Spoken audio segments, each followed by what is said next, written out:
So we have a fun thing here this morning.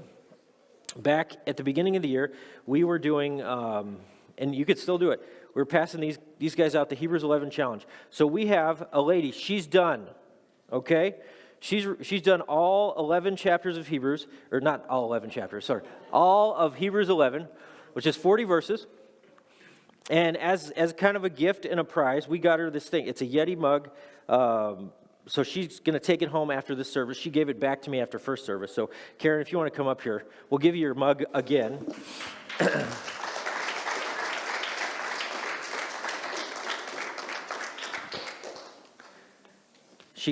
I got her to come up on stage. She doesn't love the stage, but here you go. Thank you. You're welcome. Thank you. And I just want to have her up here because she's an example. Like, I see her every week, and she's, like, racing ahead of me. I'm on, like, verse 19.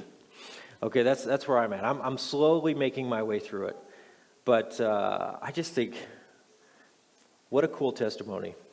Now, So can I tell them how God used it in my life? Sure, tell them how God used it in your life. Yeah, that's great. Okay, you never know when you're going to get a really hard question, okay? A few years ago, not that many, but my twin brother was killed in a homicide in San Diego. And I was working as a next of kin, working with the officials.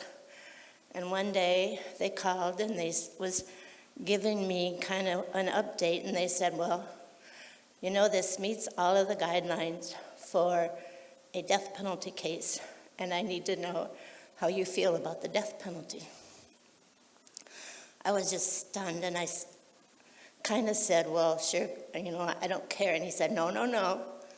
You need to think about it for the rest of the week, and I'll call you on Monday. And it was the worst 4 days of my life. So on Sunday night, I just said, God, I need help. I didn't ask to be here. I don't want to do this. What am I supposed to say? And he instantly gave me a verse.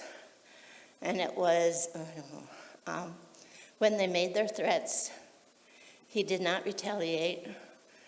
When he suffered, he made no threats or something like that. And then it said, instead he entrusted himself to him who is just, or something like that. And I thought, well, that's it. That's what I have to tell the prosecutor. So I did. I told him that, you know, we as a family would go along with whatever the court said, but taking that life of that 19-year-old would not bring my brother back. And that was really great that he gave that to me. But then I was struggling with whether we should go out and give impact statements. And I thought, oh, I'll just look this verse up again. Maybe it's got something else to say. And the first thing I read was, to this you were called because Christ suffered for you, that you should follow in his steps. So I went out there, and the only person waiting to go in the courtroom was the mom of that guy, and she had absolutely no support system. So we became that support system. Wow. That was it. Thank you. That's it. You guys got to hear that. First service didn't. But thank you.